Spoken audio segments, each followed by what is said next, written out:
onto the technical session 5, that is Catalyzing Private Sector Partnership for Gender Responsive and Climate Resilient Value Chains. I welcome on stage Ms. Akanksha Saluja, National Program Manager, Sustainable and Inclusive Growth Unit, UNDP India, to moderate the session. Thank you, ma'am. Next, I welcome on stage Mr. Prasanna Rao, co-founder and CEO, Arya.ag. Next, I welcome Ms. Ishira Mehta, social entrepreneur and international development professional. Next, I would like to request Mr. Nitin Puri, founder Kisan Se, to be on the stage. Yeah.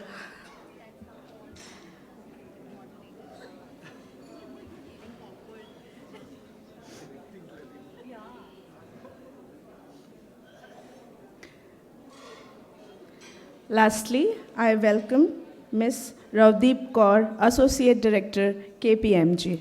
Please, ma'am. So now, I now hand over the session to Ms. Akanksha Saluja to moderate the session. Ma'am, please. Thank you. Thank you. Good afternoon, everyone, and welcome to this panel on sustainable livelihood and market-led inclusive value chains. I'm Akanksha from UNDP and delighted to be moderating this session today. Let me introduce our distinguished panelists who represent different but complementary parts of the value chain ecosystem. Today with us we have Mr. Prasanna Rao, co-founder and CEO Arya.ag, Ms. Ishira Mehta, social entrepreneur and international development professional, Mr. Nitin Puri, founder Kisan Se, and Ms. Ravdeep Kaur, associate director KPMG. A very warm welcome to all of you and thank you for being here with us today. Let me also take a moment to share the flow and the goals for the next 60 minutes that we have. Our discussions will explore how private sector can play a transformative role in shaping resilient, equitable, and market-led value chains. What will it really take to unlock that potential at scale? So we'll spend about 45 minutes in moderated conversation, followed by 10 minutes of Q&A. So I encourage you all to please note down your questions as we move along. To get started, I'll begin with a broad question to all the panelists to set the context, and then we'll move into more specific questions tailored to each of your domains. So my first question is to all of you, and to kind of ground our conversation in where we stand today. We all know that, India has already built one of the strongest community and enterprise support architecture in the world. Through NRLM, we have over 10 million rural women who are organized into SHGs and further federated into village organizations and cluster level federations. I mean, there are structures that go far beyond social mobilization. They have the capacity for aggregation, enterprise management, and even governance, right?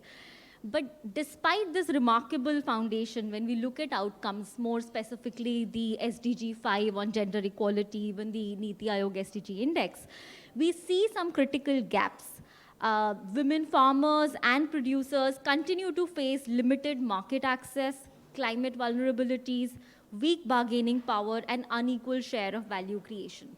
So my opening question to all of you is, what will it take for India to truly leapfrog and build sustainable market-led value chains that deliver higher incomes, resilience, and agency?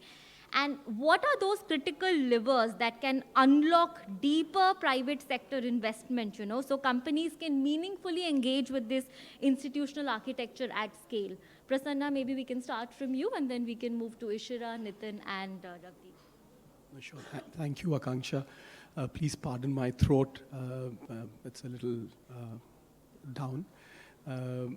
I just hope I'm audible and you could sort of comprehend what I say. Thank you for this question, and it is something that is very close to what we do at Arya.ag. In my view, when we talk about agriculture, specifically Indian agriculture, we need to probably just look at one aspect, and specifically when we look at women in agriculture. The lens that needs to change is specifically looking at the role of women in agriculture and shifting it from labor to leadership. And traditionally, we've always looked at the role of women in agriculture as being labor. And the moment we've seen in instances, and instances at scale, where that lens has shifted is where a lot of change has happened. And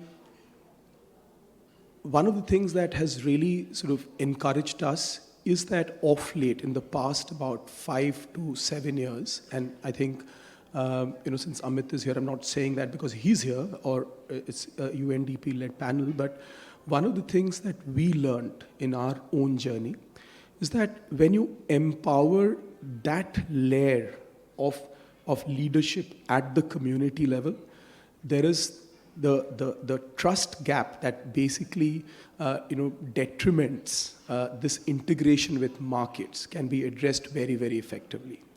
The whole experience of, say, women sourcing managers, where we came out and said that women who form the largest part of the agriculture workforce in the country, if they are enabled and capacitized to bridge that trust gap with markets, it is a scalable and sustainable model. With the openness of the market to now come in closer to the farm gate and interact with the producers and the community, this only gets further enabled. So to me, this is the time when we actually leverage on this additional interest that is there at the market by empowering this layer, which is the most predominant layer in Indian agriculture, and shift that from labor to leadership is where you actually see this being possible.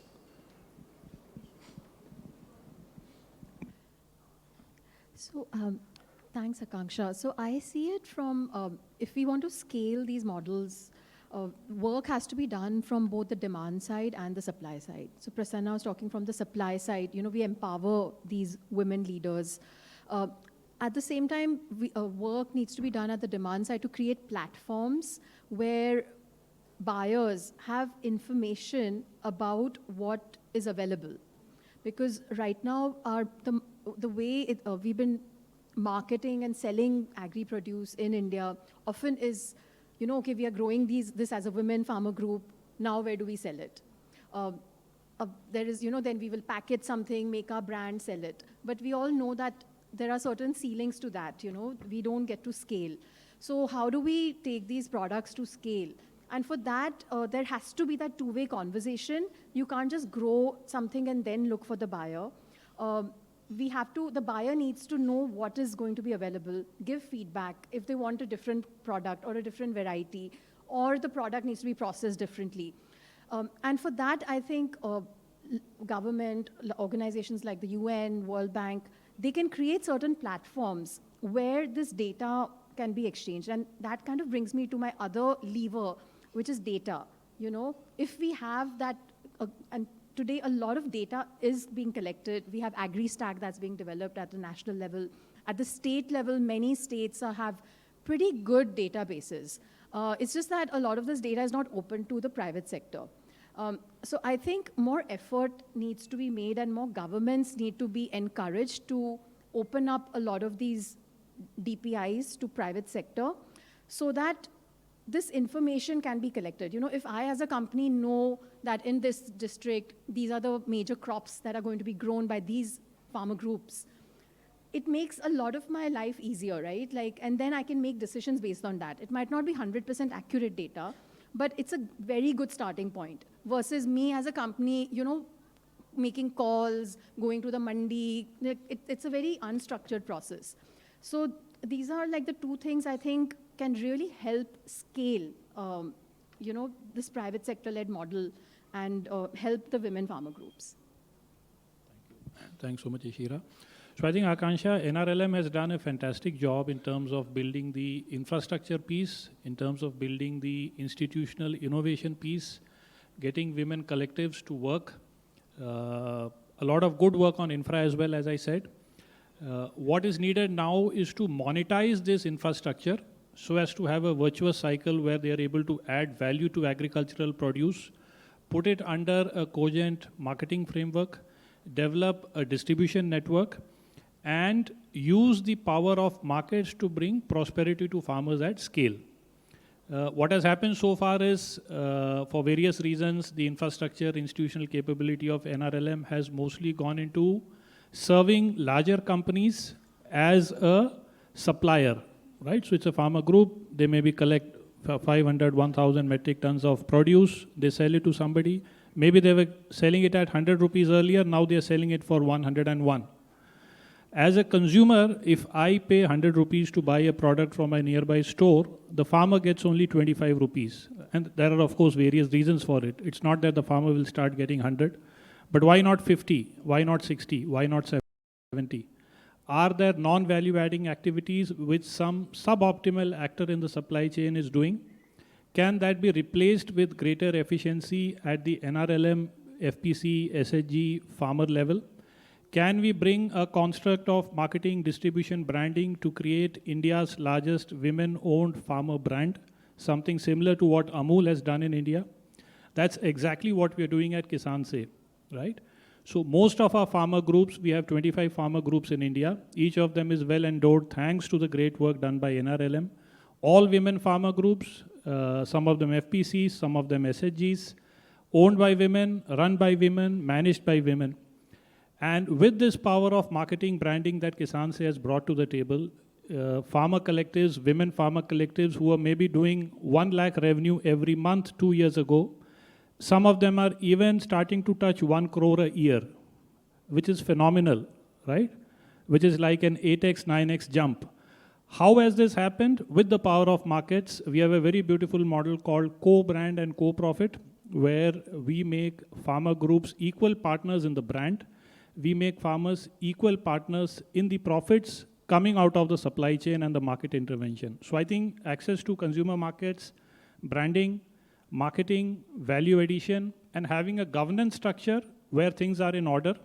It's very easy to, for people within the system or outside the system also to misuse this. So having the right kind of governance framework, putting it in the right construct of a marketing model at scale, and pulling these women out of the vicious cycle where they've been in for the last many years to a virtuous cycle where the cash flows and the profits that they generate from business actually go into scaling up their business, scaling up their infra, and making them self-dependent in the long run, right? So I think that's the way the private sector and NRLM can, very nicely collaborate and partner with each other.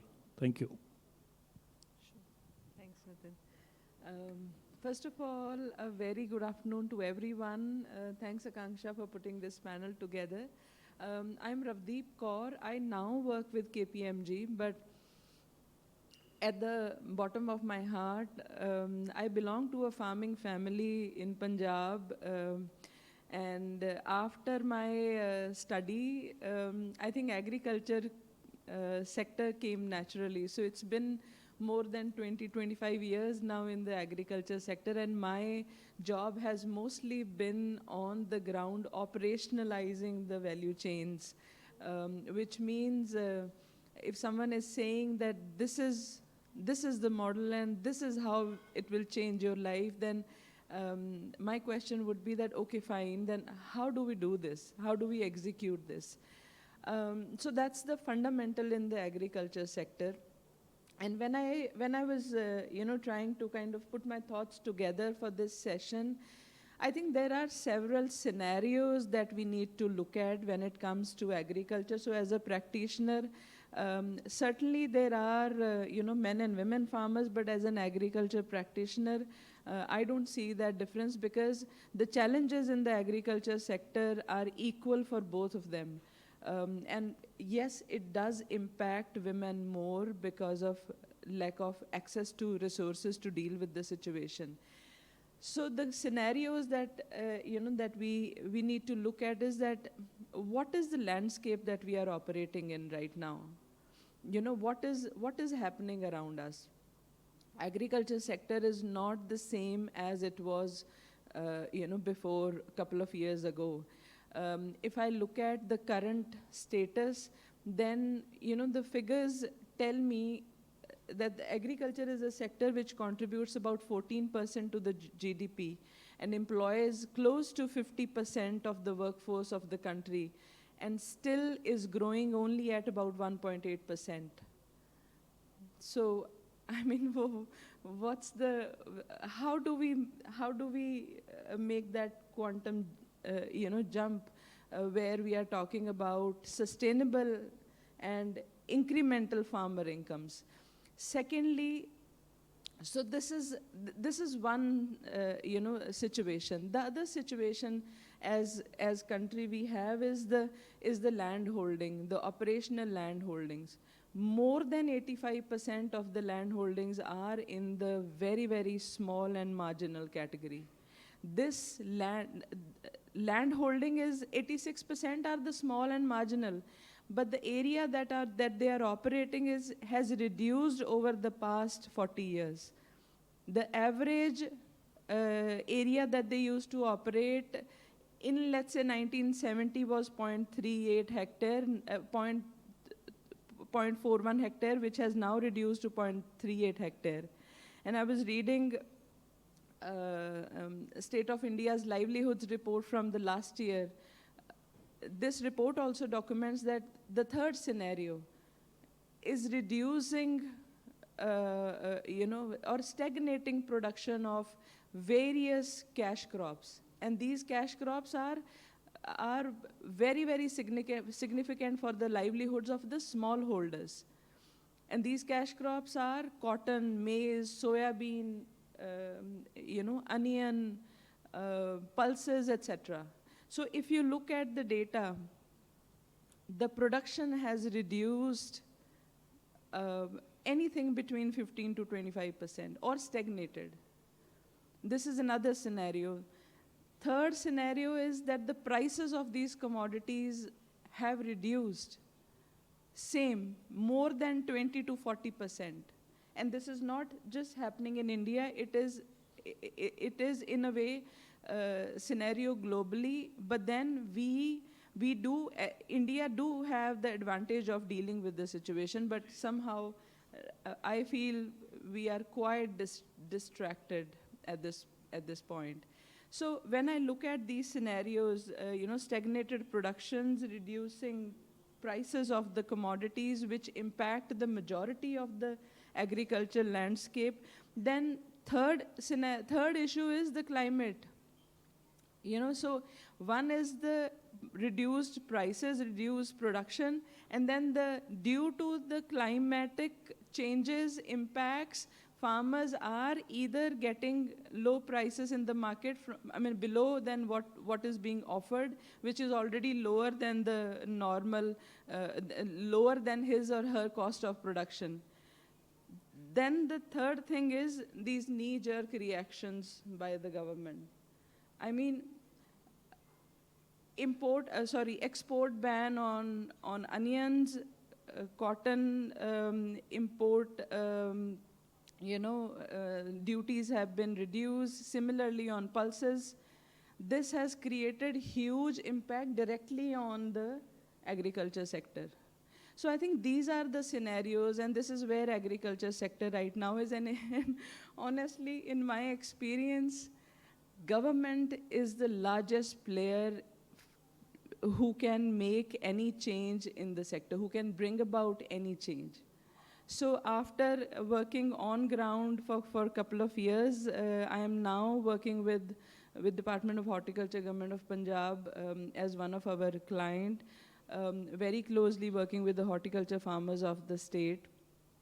I believe if the government mechanisms and ecosystem, as fellow panelists mentioned, is not appropriate and adequate for the agriculture sector, it will be, and it is already, and it will be a very difficult time for the cultivators, be it men or women. Yeah, thank you. Thanks, Ravdeep. Those were some very interesting insights.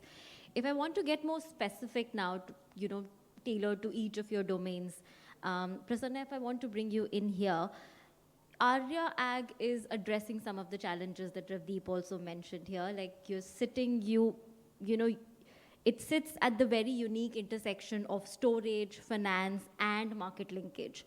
I mean, three gaps that have historically kept India's value chains fragmented and high friction. So from where you stand, what will it take to turn these fragmented transaction-led chains into integrated trust-based value ecosystems? And how can platforms like Arya catalyze that shift, not just only for large farmer groups, but also for small holders that Ravdeep was just talking about, and women-led producer institutions who are kind of excluded from the formal markets? Sure. I mean, this 13-year journey has been very, very humbling for us. And, some of these learnings that one has had in this whole process is something that we've put together in our working model. And,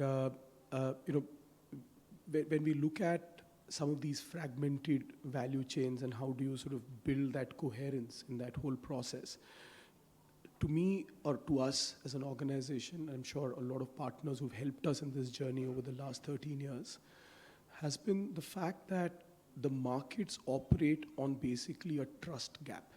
And when we work with smallholder farmers and their organizations and talk about integrating them with markets, it is the ability to create a model or a platform that bridges the trust gap between these two different parts of the model. And which is where platforms that are neutral are extremely important to bring in that trust between the supply side and the demand side. And when we talk about, and specifically when we talk about today's context, where we are talking about the impact of gender and the inequity that remains in the Indian ecosystem, led with the challenges of climate that we see. The ability to do that is by creating this partnership, which is built on trust between community institutions and markets. And the way, at least at Arya, we've worked on it, is to say that if you have to create that trust layer between these two sides, it has to be a seamless journey, not only for the community or the producer, also for the buyer as well. So, which is where, when we say that, you are bringing in storage at the time of harvest so that the farmer can store, the same produce is stored and hence can be used as collateral for a loan which meets the working capital need of that farmer, because the farmer is now waiting before selling. And then finally, selling that produce to a buyer who gets the assurance that whatever was promised to that buyer was delivered. And not only that, also ensuring that the buyer's working capital needs are met. Because what we learned in our journey was, while you said that there is a buyer who wants to purchase, the buyer is not always willing to pay in advance. Now, how do you expect a seller and a smallholder farmer or a group of smallholder farmers to actually part with their produce when they don't know who the buyer is? And the buyer is saying that I'm going to pay you in 15 days because that's his working capital cycle. We can't change that cycle. So we need to have models which basically say that we will play with the market, but ensure that the market becomes more efficient and transparent. So that is where Arya has really sort of come in and has been able to bridge that trust layer or trust gap between the selling side and the buying side. And when we talk about in the context of what, in agriculture in India is feminized. 67 to 70% of the workforce in agriculture are women. And that is the weakest layer on that front. And we're talking about savvy buyers. We are saying we want to connect them to, millers, buyers, corporates. Now, that's too much of a gap to bridge. I mean, if you do not create that linkage well, you actually, sort of creating a lot of scope for exploitation and a lot of blind faith that we believe could come in. It doesn't. So, which is where, what basically we found is that there is a cadre of local women leaders that exist. NRLM has proven that for multiple years. Now, can we use that cadre of local women leaders to come in and build that negotiation layer with the market?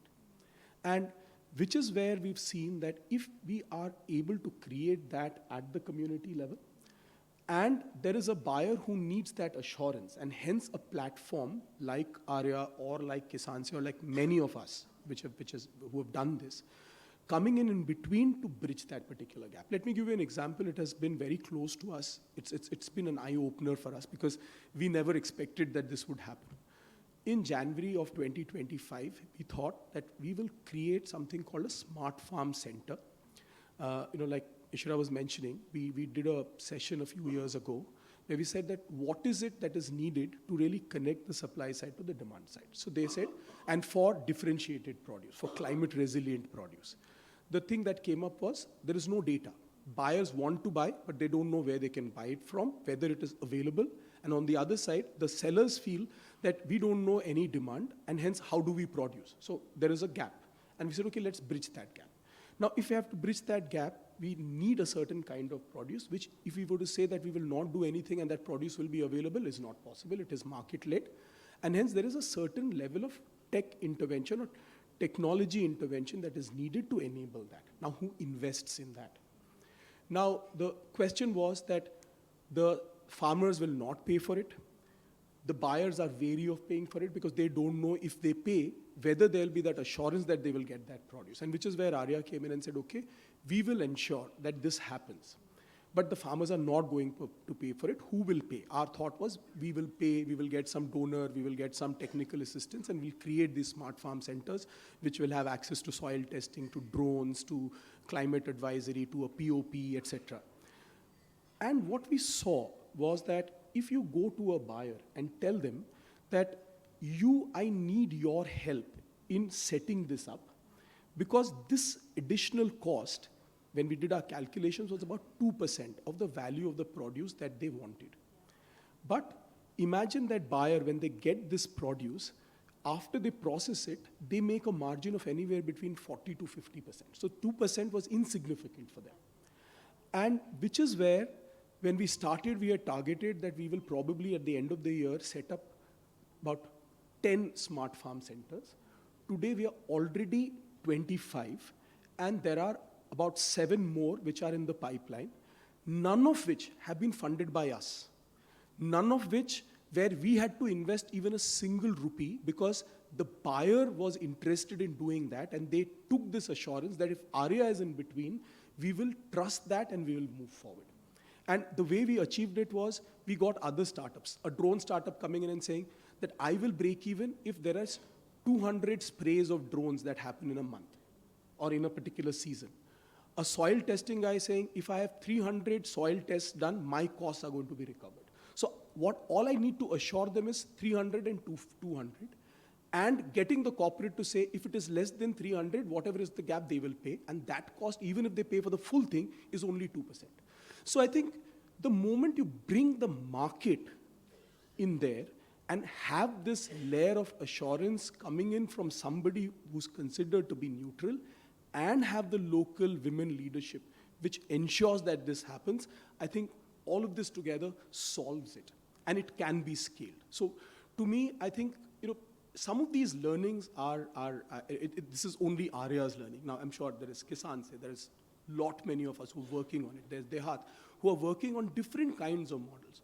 So each of these need a chance. And I think which is where this collaboration is something which is very important. Absolutely, thank you. I think we need more of these models to kind of bridge the gap that exists between demand and supply. Ishira, moving to, like the perspective of entrepreneur, drawing from your journey, so far, and your current advisory and entrepreneur role, where do you see the biggest structural gaps that prevent farmers and women-led enterprises from truly capturing the value in agricultural market? And looking back at, your Crop Connect experience, you were also dealing with differentiated products.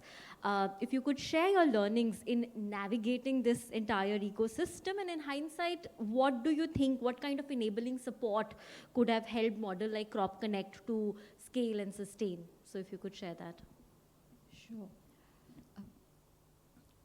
So if I look back on, what could have been certain things in what I've observed in my journey and in general, some of it Prasanna also touched upon, especially when we talk about women farmers and women farmer groups, is the need to invest in capacity building, right? Because they are already starting at a certain disadvantage.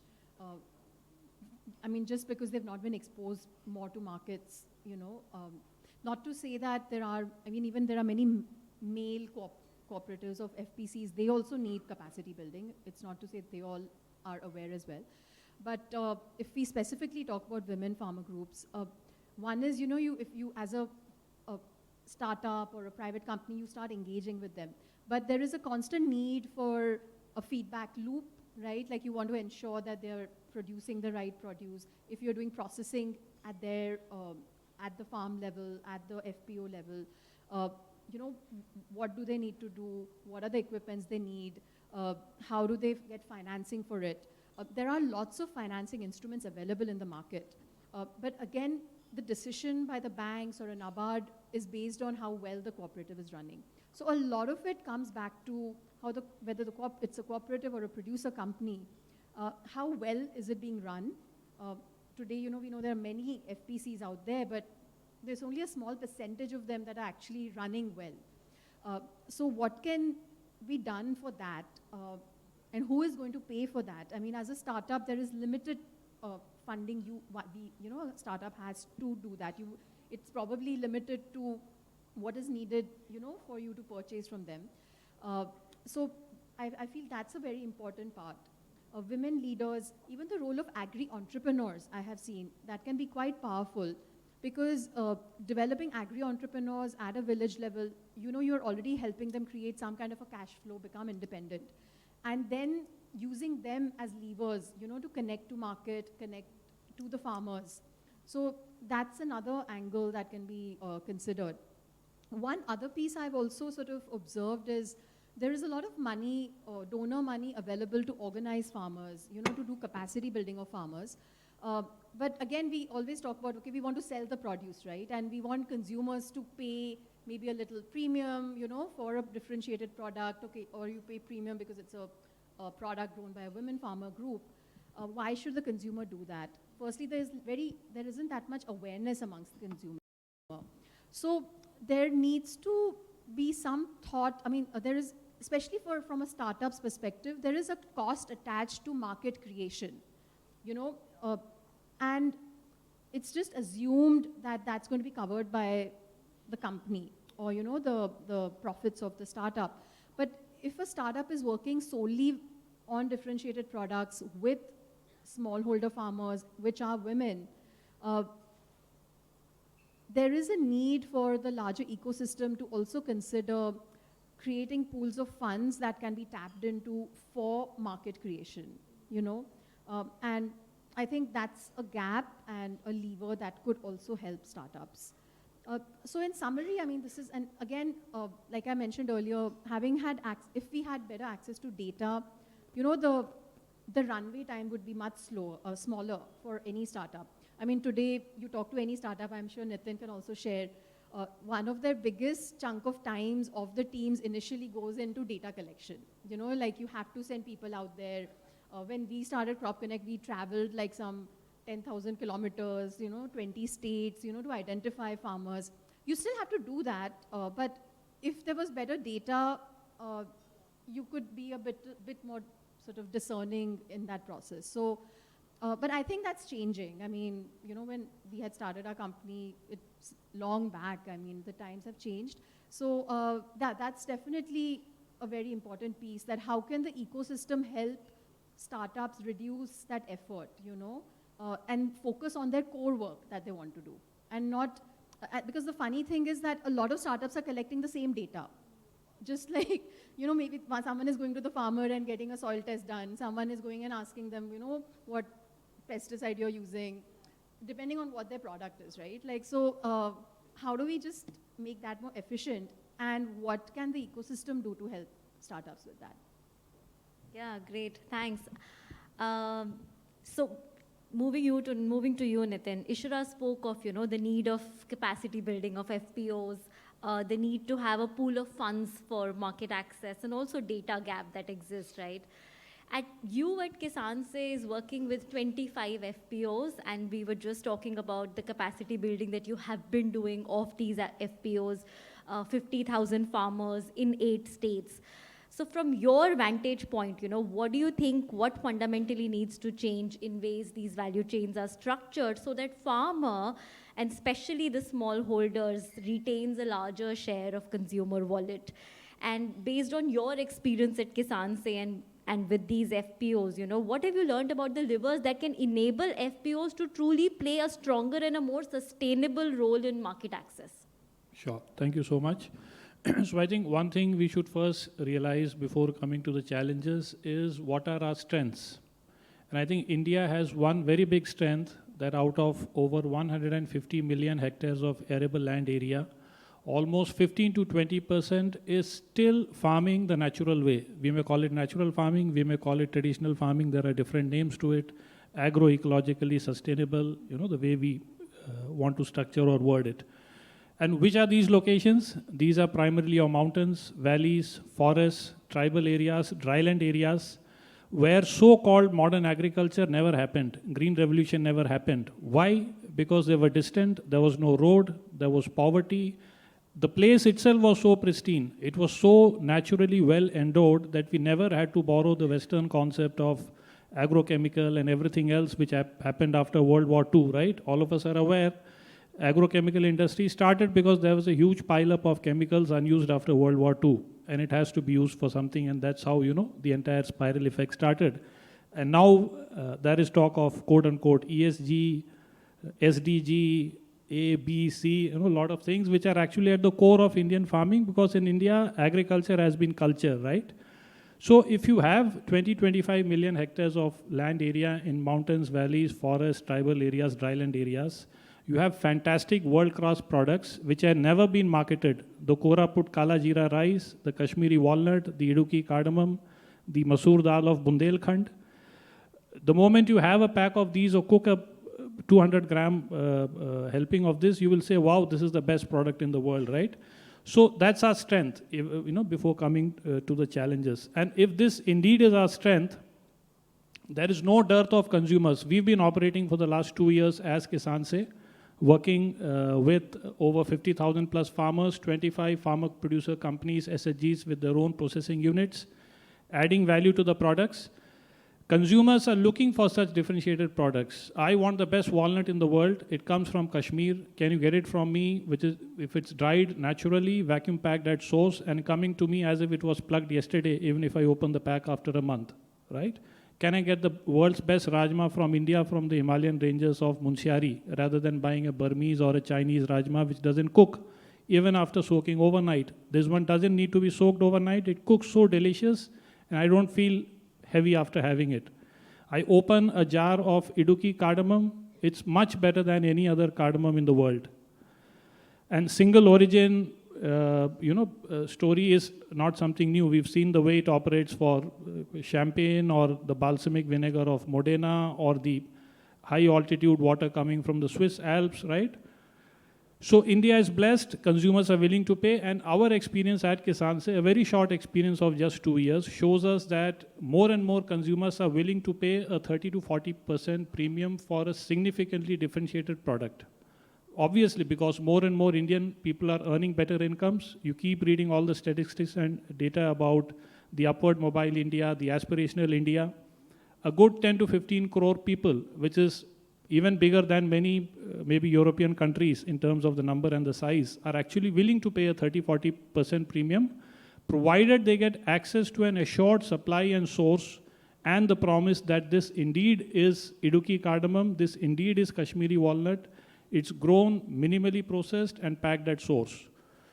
So if we have a strength as India, on the consumption side as well, all we need to do is to bring in the masala, or in Hindi as we call the tadka, of branding, marketing, distribution, in such a way that the farmers need not depend on doles and grants for their consumption.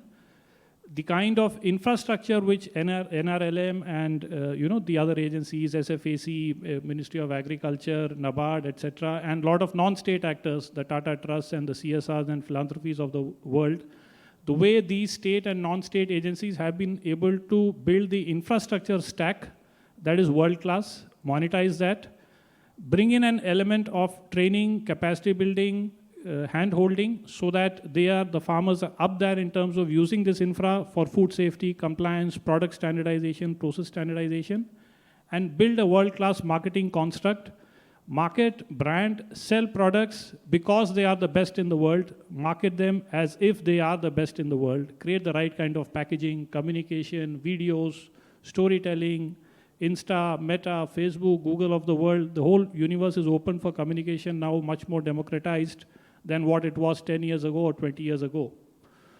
So the supply opportunity, the demand opportunity, and the way you need to create it.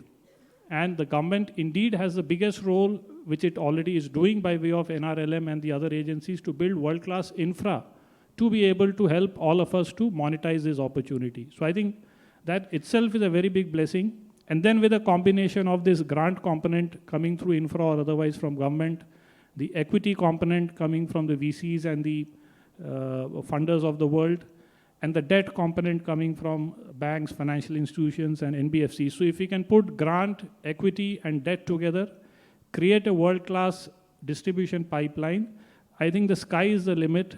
India can feed the world with some of the world's best, finest products, which we perhaps ourselves haven't ever tasted before, with these all ingredients of the right supply chain, infra, marketing. Thank you. Thanks. Those were very inspiring remarks. Thanks, Nitin. Ravdeep, you bring in a lot of experience in implementation of these value chains and working directly with FPOs, with government. How do you see, technology, institutional capacity, and private sector partnership all coming together and aligning in the next few years, to drive this inclusive, climate resilient growth that we keep talking about? Thanks, Akanksha, and of course, indeed, good to hear all the stories. So, as I said earlier, as a practitioner, I feel that there are pockets of several models which are existing in the sector. Like we worked in Bikaner on guar, and that guar is being, this is sustainable guar, and this guar is being directly procured by the world's largest, I would not want to name the buyers, but those are the world's largest companies which use original guar derivatives in their products. Some of them are in the what you say, health and hygiene sector. Some of them are in the in a very large sector, pretty much right from iPhones to Boeing, everything. So we created this sustainable guar value chain right from Bikaner to Belgium. So there are pockets of these kind of models. As I mentioned earlier, and as all the fellow panelists mentioned, that there are models which private sector is trying to create. But again, my point will be then, all the more reason that government frameworks and ecosystems must be complementing all these factors. Now, in my experiences, what has happened is that somehow this sector, which is the government sector, the fundamental role of this sector has been extension. That's the job of the government. Extension, outreach, governance, regulation is also part of it. But extension and outreach is the fundamental job of the sector, of the government sector or public sector, let's say. Now, somehow, this focus has either, been diluted with somehow advent of technology. We thought, with the WhatsApp message, we will do the agriculture extension and everything will change. That, unfortunately, is not happening. So my suggestion, solution here will always be that government and each player, for example, private sector player, will remain focused on the economics of the value chains, like they are, and rightly so. But I always feel that this outreach and extension, which is government's role, this is absolutely critical. For example, I'll give you a small example. There is this scheme, Agriculture Infrastructure Fund scheme. It's a brilliantly designed, simple scheme, flexible and inclusive at the center level, implemented by the states. Everything is online. But what is happening? If I don't go out there, if I don't tell the beneficiaries that this is the process, this is the format, this is the website, and this is how you have to apply on this website, and if you still don't understand this, this is my phone number, my personal phone number, call me. And then these farmers or the beneficiaries are taking the benefit of these schemes. So this is where, and I'm talking about the 30 state seconds. of Punjab. Yes. Sure. So, and this state is supposed, as we all know, is the most progressive state. So extension and outreach, there is no option but for government to focus on this, reach out to the last, farmer in the country. I will give another fact about it. Some technical calculation tells us that 750 farmers per agriculture extension officer is a reasonable number. If you ask me, it's still very high. But India's current status is that we are somewhere around 1,300 farmers per agriculture extension officer. So if we are able to solve extension outreach problems, and then what Ishira mentioned, technology you mentioned. Technology adoption will not happen without extension. It's simple. Yeah, yeah. So second issue is the data. Government will have to be the custodian of the farmer-related data, which private sector should use. There's no other way to do it. We've tried, we've spoken, we've discussed with a lot of state governments. Agri-Stack, it is still, someone thought at the center, it has still not percolated to the farmer कि मुझे इसका क्या फ़ायदा है? मतलब farmer registry बनाने का मुझे क्या फ़ायदा होएगा? ये farmer को नहीं पता है. तो वो क्यों enroll करेगा? Those are some really great field level insights. Thanks. Thank you. Thanks, Ravdeep. Because we are running short on time, let's just open up for Q&A if there are any questions from the audience. And if you can let us know if it is directed to a specific panelist or it's open to all. Yes. Mike, please, there.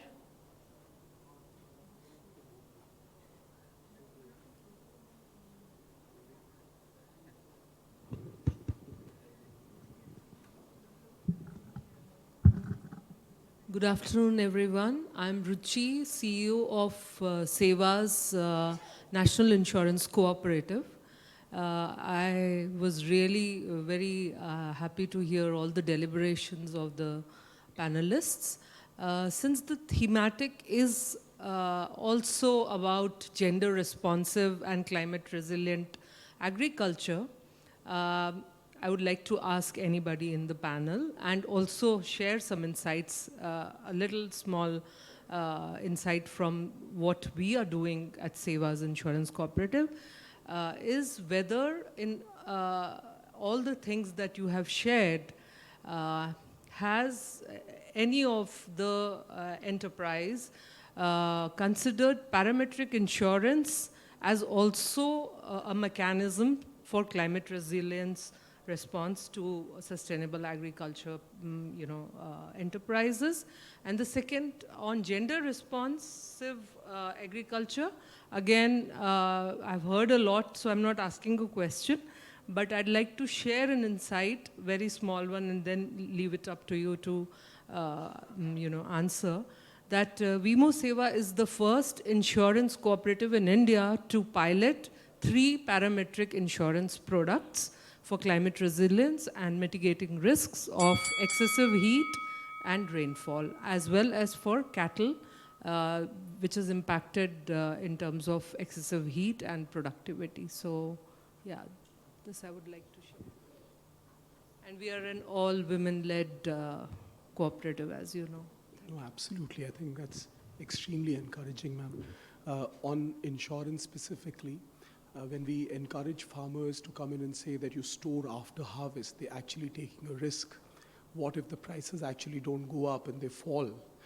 So this is one particular bit that as an organization, we've been working on for many years. And finally, after having tried it with Rabo Foundation internally, we've been able to now take it to specific insurance companies, including HDFC, Ergo, and AIC, where they've developed a particular parametric price risk insurance product, specifically for FPOs, which basically says that if at the time of harvest, the price was at a certain level, and if it falls by a certain level, that risk would be covered under this parametric insurance.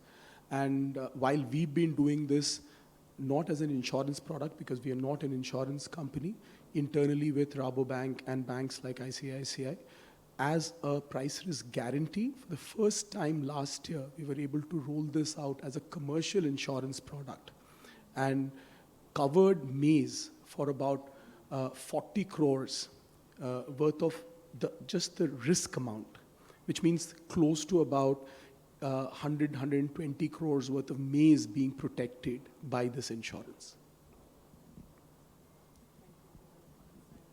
I think we've heard the bell thrice, so we'll have to end it here. Thank you once again to all the panelists and for this interesting conversation. I hope that it sparks some deeper partnership and unlocks some more partnership with private sector. Thank you so much for joining us today.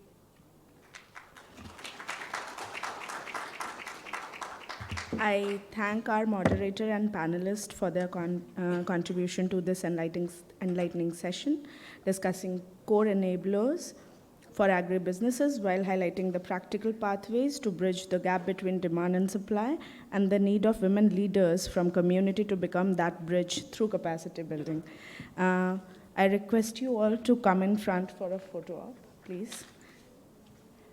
And then the team to hand over the token of appreciation to our eminent panel, please.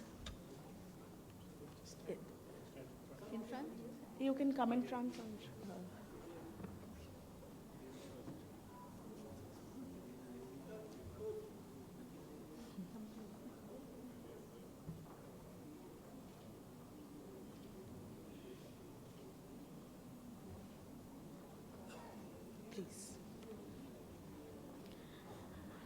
We are now taking the networking break and will resume at 2:15 for a session on social procurements. Thank you so very much. Have a great lunch. Thank you.